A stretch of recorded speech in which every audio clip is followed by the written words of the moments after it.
on my way back from the beautiful Nelson Falls here in Tasmania, and I'm so grateful that I could be here today, because this is probably the most precious and most beautiful waterfall I've ever seen.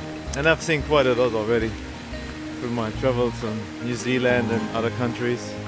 This one is fantastic. It's massive, it's big, it's very wide, and the fact that it's a little bit rainy today makes it even better. And also, as you can see around here, the whole rainforest of Tasmania is just stunningly beautiful. So definitely recommend, if you decide to travel to Tasmania, come along here. It's really amazing.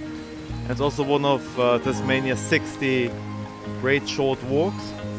It's literally like, I don't know, feels like a kilometer, I don't know. On the sign it says 20 minutes. For me it maybe took 10.